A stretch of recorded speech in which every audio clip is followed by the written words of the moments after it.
कल्पना कीजिए, एक ऐसी स्त्री जो पानी के नीचे रहती है, जिसके महल में सूरज की रोशनी नहीं पहुंचती, लेकिन मणियों की चमक से हर कोना जगमगाता है। जो प्रेम करती है, जानते हुए कि वो प्रेम कभी पूरा नहीं होगा। जो एक मरते हुए योद्धा को जिंदा करती है, बिना किसी से कहे, बिना किसी की तारीफ मांगे। और जब दुनिया उस योद्धा को याद करती है, उस स्त्री का नाम भी नहीं लेती। ये कहानी है उलूपी की, नागराज कौरव्य की पुत्री, नागलोक की राजकुमारी, अर्जुन की चौथी पत्नी। लेकिन दोस्तों, उलूपी के पास जो शक्ति थी, वो नागमणि जिसने मृत्यु को पलट दिया, वो शक्ति उलूपी की अपनी नहीं थी। वो शक्ति आई थी किसी और से, एक ऐसी देवी से जिनका जन्म खुद एक रहस्य है। कुछ कहते हैं वो भगवान शिव के मस्तिष्क से उत्पन्न हुई, कुछ कहते हैं वो शिव के उस विष से जन्मी जो समुद्र मंथन में निकला था। एक ऐसी देवी जिन्हें खुद उनकी मां ने ठुकराया, जिन्हें पति ने छोड़ दिया, जिन्हें देवताओं ने भी वो सम्मान नहीं दिया जिनकी वो हकदार थीं। फिर भी वो टूटी नहीं, क्योंकि उनके मन में था एक अटूट संकल्प। मैं खुद को साबित करूंगी और एक दिन पूरी दुनिया मुझे पूजेगी। ये हैं मां मनसा देवी, सर्पों की देवी, नागलोक की अधिष्ठात्री, वासुकी नाग की बहन, शिव की मानस पुत्री। वो शक्ति जिनके बिना उलूपी की कहानी अधूरी है, वो देवी जिनके बिना नागलोक की कोई भी कहानी पूरी नहीं होती। आज की इस यात्रा में आप जानेंगे उलूपी और मां मनसा देवी की वो कहानियां जो ग्रंथों में दबी रह गईं। ये उस नाग कन्या की गाथा है जिसने प्रेम किया पर दुनिया को कभी नहीं बताया। ये उस देवी की गाथा है जिसने जहर सहा पर हमें कभी नहीं छोड़ा। तो बने रहिए हमारे साथ।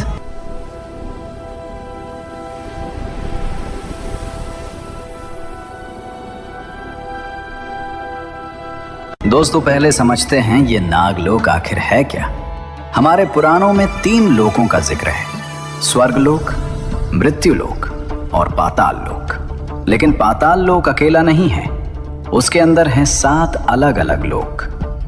अतल, वितल, सुतल, तलातल, महातल, रसातल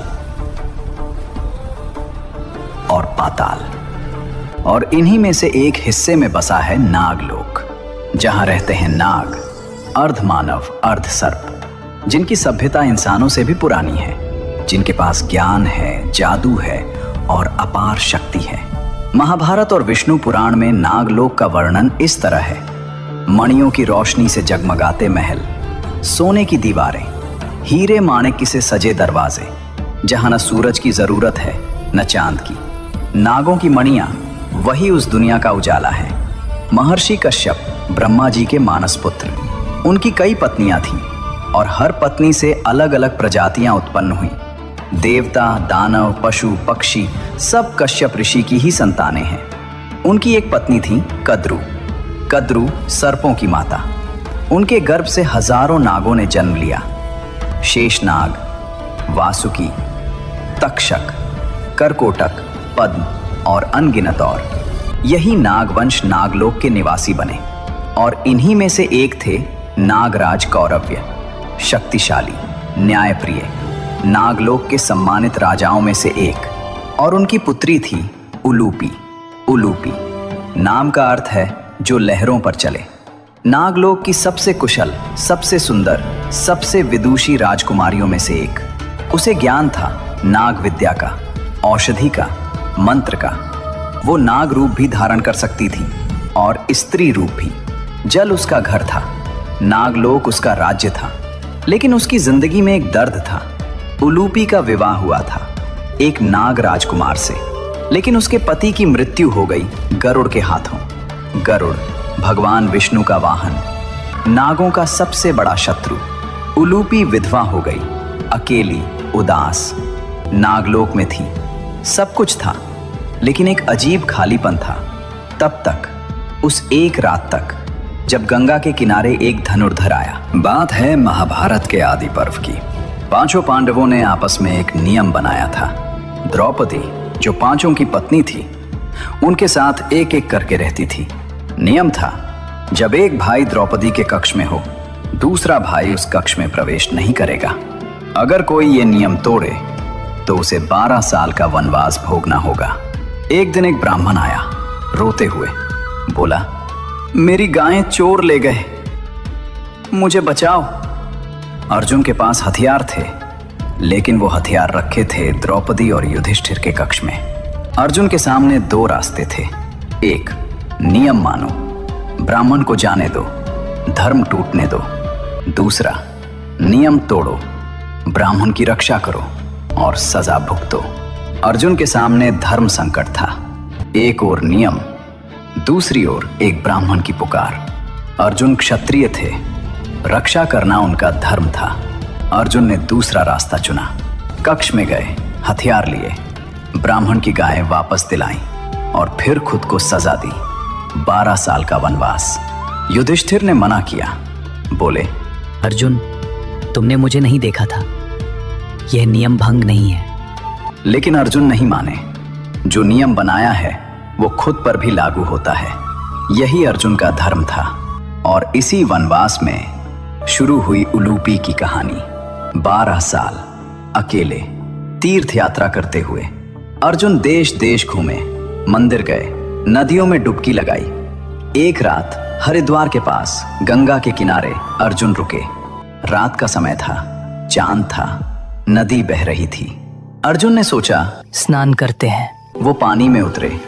ठंडा पानी, शांत रात, और तभी किसी ने उनका पैर पकड़ लिया। अर्जुन ने नीचे देखा, कुछ नहीं दिखा, लेकिन खिंचाव था जोरदार। वो नीचे जाने लगे। 1 फुट, 2 फुट, 5 फुट, 10 फुट। डर नहीं, क्योंकि जैसे जैसे वो नीचे गए अंधेरा नहीं हुआ, बल्कि रोशनी आती गई। मणियों की चमक, फूलों की खुशबू, सोने के स्तंभ, हीरे जड़ी दीवारें। ये था नागलोक। अर्जुन हैरान था, चारों ओर देख रहा था, और तभी उसके सामने आई एक स्त्री। असाधारण सुंदरता, शांत आंखें, लेकिन उन आंखों में एक गहरी तड़प। ये थी उलूपी। वो देर तक खड़ी रही, बस देखती रही, और फिर धीरे से बोली, अर्जुन, मैं उलूपी हूँ, नागराज कौरव्य की पुत्री। मैं आपको बहुत पहले से जानती हूँ, जब से आपने खांडोप्रस्थ की भूमि बसाई, जब से आपको इंद्र ने दिव्यास्त्र दिए, मैं आपको देखती आई हूँ, और मेरा मन आप पर आ गया है। अर्जुन ने उसे देखा, एक विधवा राजकुमारी, अकेली, जिसने न किसी से कुछ मांगा था, न किसी को धोखा दिया था। अर्जुन ने तुरंत हाँ नहीं की। वो धर्म के पुजारी थे, नियमों के पक्के। उन्होंने कहा, मैं वनवास में हूँ, व्रत में हूँ, मैं किसी से विवाह नहीं कर सकता। उलूपी आगे बोली, मैं जानती हूँ, तुम्हारा व्रत द्रौपदी से जुड़े नियम के कारण है। वो नियम यह नहीं कहता कि तुम किसी भी स्त्री से विवाह नहीं कर सकते। लेकिन अर्जुन, मैं एक विधवा हूँ। धर्मशास्त्र कहते हैं, एक विधवा की पुकार को अनसुना करना महापाप है। क्या आप मुझे निराश करेंगे? अर्जुन के मन में एक उलझन थी। एक तरफ था उनका व्रत, उनका वनवास, दूसरी तरफ थी एक विधवा स्त्री की विनती, एक भावनाओं से भरी पुकार। लेकिन ऋषियों ने भी यही कहा था, एक विधवा की अनदेखी करना धर्म के विरुद्ध है। अर्जुन ने उलूपी की आंखों में देखा। उन आंखों में मांग नहीं थी, शर्त नहीं थी, बस एक सरल निस्वार्थ भाव था। और अर्जुन ने कहा, हाँ। उस रात अर्जुन नागलोक में रहे, उलूपी के साथ। कोई भव्य विवाह नहीं, कोई ढोल नगारे नहीं, बस 2 आत्माओं का एक दूसरे के करीब होना। और सुबह जब सूरज ऊपर उग रहा था, उलूपी ने अर्जुन को विदा करते हुए एक वरदान दिया। अर्जुन, आज से जल के सभी जीव, मछली, मगरमच्छ, सर्प, कोई भी आपको नुकसान नहीं पहुंचा सकेगा। जल में आप सदा अजय रहेंगे। अर्जुन मुड़े। पानी के नीचे उलूपी की परछाई धीरे धीरे मिटती जा रही थी। एक रात, एक मुलाकात, एक प्रेम जो पूरा नहीं हो सकता था, लेकिन जो कभी खत्म भी नहीं हुआ। दोस्तों, उस एक रात के बाद उलूपी के गर्भ से एक पुत्र का जन्म हुआ। उसका नाम रखा गया इरावन। इरावन, अर्जुन और उलूपी का पुत्र। इरावान के भीतर नागवंश का रक्त भी था और पांडवों का तेज भी। वो वीर था, निडर था, अपने पिता की तरह, जो नागलोक में पला, जिसमें पिता का वीरत्व था और मां का नागबल। जहां एक मां का सबसे बड़ा दर्द सामने आता है। वर्षों बीत गए, इरावान बड़ा हो गया, कुरुक्षेत्र का युद्ध शुरू हो गया। शंख ध्वनि हुई, धरती कांपी, करोड़ों सैनिक मैदान में उतरे और उनमें था इरावान, नाग कन्या उलूपी का पुत्र, पांडवों की तरफ से लड़ने वाला, अपने पिता अर्जुन के साथ रणभूमि में। इरावान वीर था। उसने अकेले कौरवों की सेना के बड़े बड़े योद्धाओं से लोहा लिया। रणभूमि में उसका तेज देखकर दुश्मन भी चौंकते थे। लेकिन युद्ध में सब कुछ हमेशा अच्छा नहीं होता और एक दिन इरावान वीर गति को प्राप्त हुआ। वो रणभूमि में शहीद हो गया। सोचिए, उलूपी ने क्या महसूस किया होगा। जिस पुरुष से उन्होंने प्रेम किया, उसका बेटा अब नहीं रहा। पहले अर्जुन उनसे दूर गया था, अब उनका पुत्र भी उनसे छिन गया। उलूपी सिर्फ प्रेमिका नहीं थी, वो माँ भी थी, और माँ का दर्द किसी दूसरे दर्द से बड़ा होता है। उलूपी टूट गई होंगी, लेकिन बिखरी नहीं। वो उलूपी जो अर्जुन के जाने के बाद भी उन्हें भूली नहीं, जो नागलोक में बैठकर मृत्युलोक की खबरें सुनती रही, जो तब तक चुप रही जब तक जरूरत नहीं पड़ी, और जब जरूरत पड़ी तो वो आई चुपचाप, बिना बुलाए। महाभारत का युद्ध खत्म हो गया था। 18 दिन का वो महायुद्ध जिसने पूरे आर्यावर्त को बदल दिया। लाखों योद्धा मारे गए, कुरुवंश लगभग खत्म हो गया। पांडव जीते, युधिष्ठिर राजा बने, लेकिन जीत के साथ आया था एक बोझ, एक शाप का बोझ। वासुओं ने, अष्टवसुओं ने एक बार अर्जुन को शाप दिया था, क्योंकि अर्जुन ने युद्ध में वीर बब्रू का वध किया था, जो एक देवता का अंश था। उस शाप के अनुसार एक दिन अर्जुन का वध उसके अपने वंश से होगा। अर्जुन को ये बात पता थी, लेकिन वो नहीं जानते थे वो दिन कब आएगा और कहां से आएगा। लेकिन उलूपी को भी पता थी, और उलूपी को ये भी पता था इस शाप से मुक्ति कैसे मिलेगी। कहा जाता है नागवंश को ज्ञान की शक्ति मिली हुई थी, भूत, भविष्य, वर्तमान तीनों जानने की। उलूपी ने जाना इस शाप से मुक्ति का एक ही रास्ता है, अर्जुन को उसके अपने पुत्र के हाथों पराजित होना होगा, यानी बभ्रुवाहन के हाथों। बभ्रुवाहन जो चित्रांगदा और अर्जुन का पुत्र था, मणिपुर का राजा। उलूपी के मन में योजना बनी और उन्होंने अपना काम चुपचाप शुरू किया। दोस्तों, अर्जुन की एक और पत्नी थी, चित्रांगदा, मणिपुर की राजकुमारी। अर्जुन वनवास के दौरान मणिपुर भी गए थे। वहां चित्रांगदा से विवाह हुआ। उनका एक पुत्र हुआ, बभ्रुवाहन। बभ्रुवाहन मणिपुर में ही पला बढ़ा, अपनी मां के पास। अर्जुन उसे बचपन में छोड़ गए थे। बभ्रुवाहन ने अपने पिता को देखा नहीं था, लेकिन सुना था उनकी वीरता के किस्से, उनके पराक्रम की बातें, और मन में था एक अजीब भाव, एक तरफ आदर, एक तरफ अनजानपन। और फिर वो दिन आया। महाभारत युद्ध के बाद युधिष्ठिर ने अश्वमेध यज्ञ करने का निर्णय लिया। अश्वमेध यज्ञ जिसमें एक घोड़ा छोड़ा जाता है। वो जहां जहां जाए वो राज्य या तो पांडवों का आधिपत्य स्वीकार करे या युद्ध करे। अर्जुन उस घोड़े की रक्षा के लिए निकले। घूमते घूमते वो पहुंचे मणिपुर, जहां उनका पुत्र बभ्रुवाहन राज करता था। बभ्रुवाहन ने अपने पिता को देखा। वो आगे बढ़ा, हाथ जोड़े, कहा, पिताजी, आपका स्वागत है। मणिपुर आपका राज्य है। धन्यवाद पुत्र, यह मिलन हृदय स्पर्शी है। उलूपी ने बभ्रुवाहन से पहले बताया था, तुम अर्जुन के पुत्र हो, क्षत्रिय हो, और एक क्षत्रिय का धर्म है युद्ध करना। अगर तुम अपने पिता से युद्ध नहीं करते तो तुम अपना धर्म भूल रहे हो। बभ्रुवाहन चौंका। उसने उलूपी को देखा जो उसकी विमाता थी। लेकिन यह मेरे पिता हैं। उलूपी ने कहा, इसीलिए युद्ध करो। असली पुत्र वही है जो पिता को परखे। अर्जुन योद्धा हैं, वो चाहते हैं कि उनका पुत्र भी वैसा ही हो। बभ्रुवाहन मान गया। युद्ध शुरू हुआ। पिता और पुत्र आमने सामने, दोनों के हाथों में धनुष, दोनों की आंखों में एक अजीब भाव। युद्ध शुरू हुआ। बाण चले, रथ टकराए।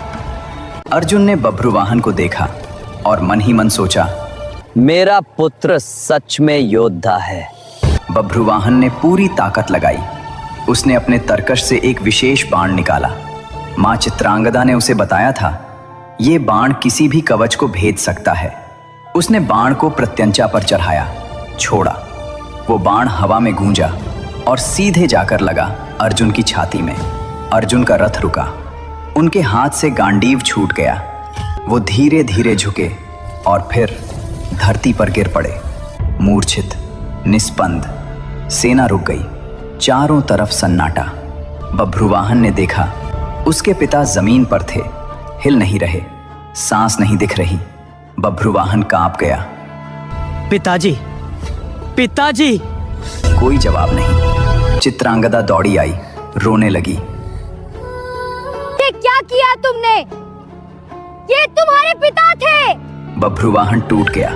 उसने वो तीर चलाया था जो चलाना था, लेकिन नतीजा वो नहीं चाहता था। चारों तरफ रोना था, दर्द था, एक ऐसी खामोशी जो कुछ भी नहीं बोलती।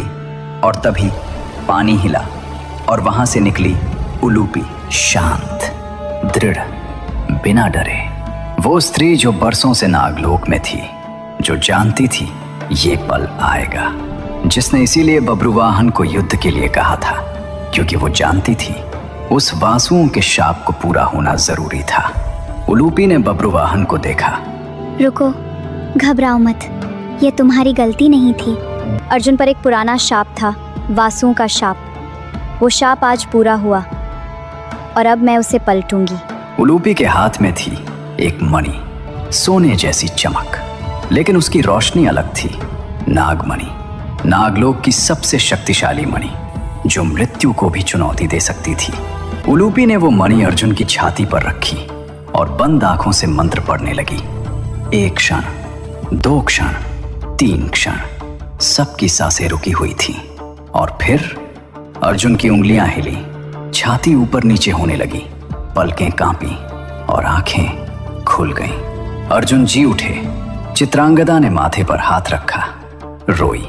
बभ्रुवाहन ने पिता के पैर थामे और उलूपी ने बस देखा, मुस्कुराई और पीछे हट गई। कोई नाटक नहीं, कोई दिखावा नहीं, जो करना था किया, चली गई। यही थी उलूपी, जो बरसों से चुपचाप प्रेम करती रही, जिसने कभी नहीं कहा याद रखना मुझे, जो बस थी हमेशा। यही है उलूपी का असली स्वरूप। दोस्तों, अब बात करते हैं उस शक्ति की जिसके बिना ये पूरी कहानी अधूरी है।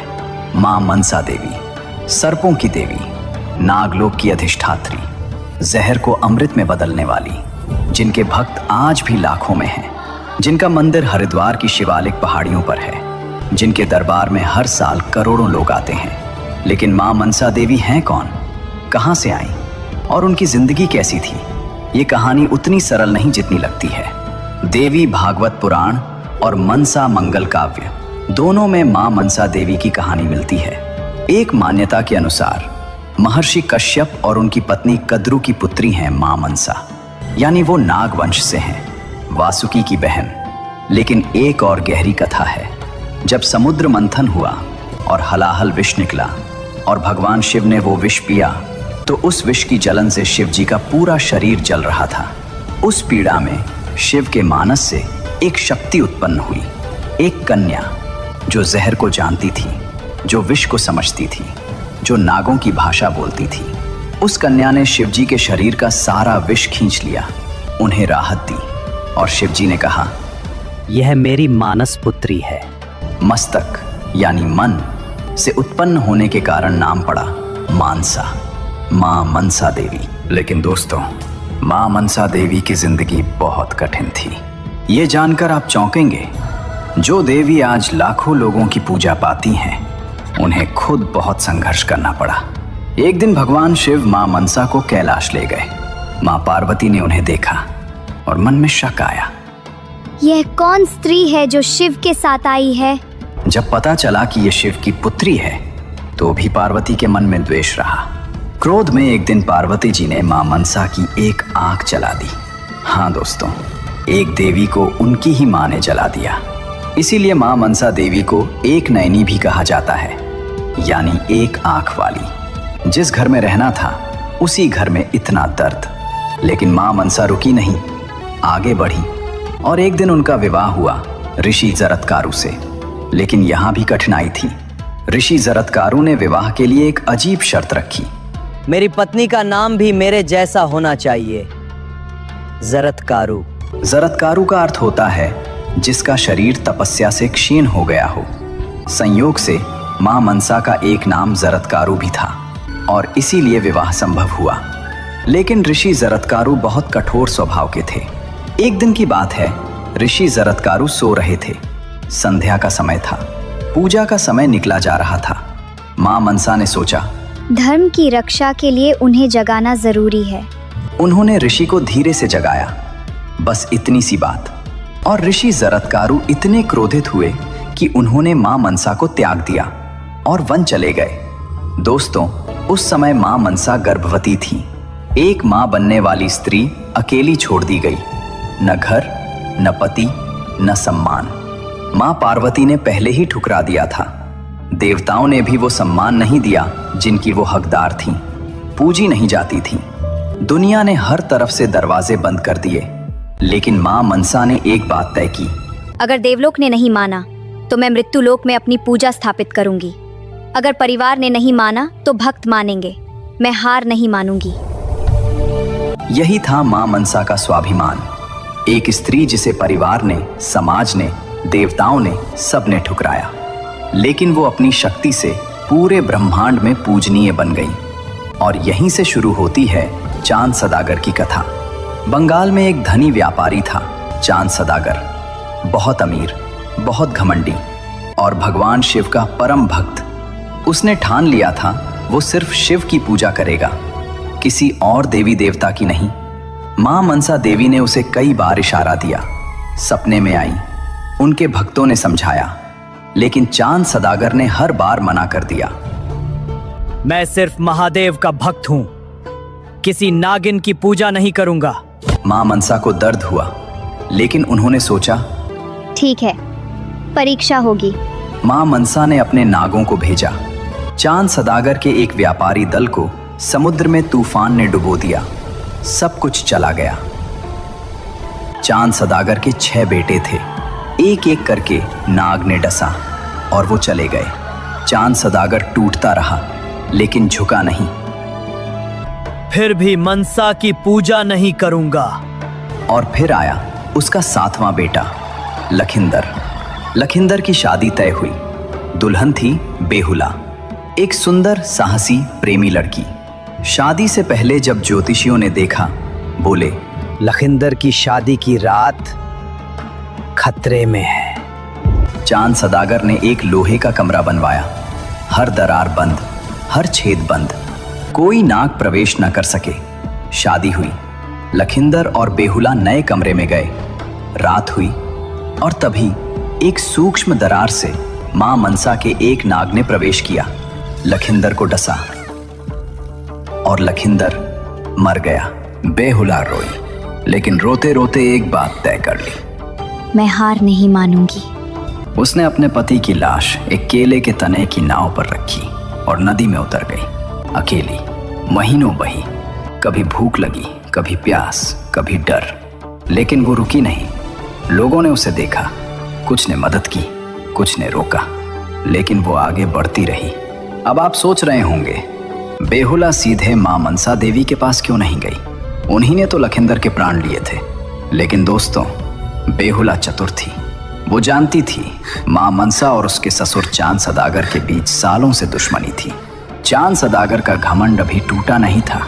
अगर वो सीधे मां मनसा के पास जाती तो मां मनसा कहती, पहले तुम्हारे ससुर झुके, तब बात होगी। और न्याय वहीं रुक जाता। इसीलिए बेहुला ने एक और रास्ता चुना। वो सीधे स्वर्गलोक गई, जहां इंद्र थे, जहां शिव थे, जहां सारे बड़े देवता थे। वहां उसने देवताओं के सामने नृत्य किया।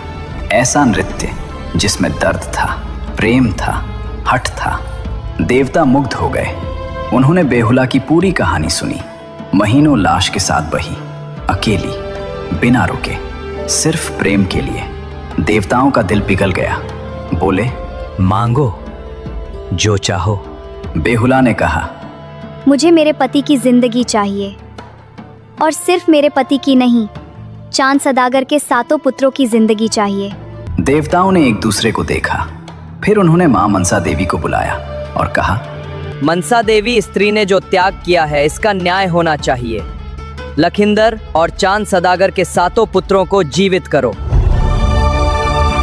अब मां मनसा के सामने पूरा स्वर्ग था।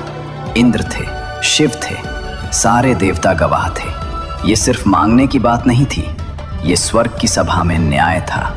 मां मनसा मना नहीं कर सकती थी, लेकिन दोस्तों, मां मनसा ने मना करना चाहा भी नहीं, क्योंकि बेहुला को देखकर उनकी अपनी कहानी याद आ गई। वो भी तो ऐसे ही ठुकराई गई थी, वो भी तो अकेली लड़ी थी, वो भी तो हार नहीं मानी थी। मां मनसा की आंखें भर आईं। उन्होंने कहा, लखिंदर जिएगा, और सिर्फ लखिंदर नहीं, चांद सदागर के 7 पुत्र जिएंगे। और वो जी उठे, 7। स्वर्ग की सभा में सबके सामने ये न्याय हुआ। अब पूरी दुनिया जान गई बेहुला सती है, और मां मनसा देवी एक शक्तिशाली पूजनीय देवी हैं। चांद सदागर के घर में उत्सव हो गया, और चांद सदागर, जो कभी झुकने को तैयार नहीं था, आज उसने मां मनसा देवी के सामने घुटने टेके। माँ, मैंने गलती की, आप मेरी देवी हैं। और मां मनसा देवी ने चांद सदागर को आशीर्वाद दिया, दुश्मन को भी माफ कर दिया। यही है मां मनसा। वो दंड देती हैं, लेकिन नाश नहीं करती। वो जहर देती हैं, और अमृत भी वही देती हैं। दोस्तों, अब वो सवाल जो आप सोच रहे होंगे, उलूपी और मां मनसा देवी का क्या रिश्ता है? ये रिश्ता बहुत गहरा है। एक कथा के अनुसार मां मनसा देवी नागराज वासुकी की बहन है, और वासुकी उसी नागलोक के राजाओं में से एक हैं जहां उलूपी रहती थी। यानी मां मनसा और उलूपी एक ही नागलोक परिवार का हिस्सा है। मां मनसा सर्पों और नागों की अधिष्ठात्री देवी, यानी हर नाग कन्या उन्हीं की शक्ति के अधीन है। उलूपी की वो नागमणि जिससे अर्जुन जीवित हुआ, वो शक्ति मां मनसा की ही देन थी। जो ज्ञान उलूपी के पास था, वो नागलोक का ज्ञान था, और नागलोक का ज्ञान मां मनसा ने ही दिया था। दोस्तों, इस पूरी कहानी में एक बात बार बार दिखती है। उलूपी ने प्रेम किया बिना शर्त के। मां मनसा ने दर्द सहा, लेकिन टूटी नहीं। बेहुला ने मृत्यु से लड़ी अकेले। चांद सदागर ने देर से सही, सच माना। ये सब हमें एक ही बात सिखाते हैं, जो सच्चे मन से मांगे उसे मिलता जरूर है, जो सच्चे मन से दे उसे याद किया जाता जरूर है। अगर इस कहानी ने आपके मन को छुआ हो तो लाइक जरूर करें, कमेंट में लिखें जय मां मनसा।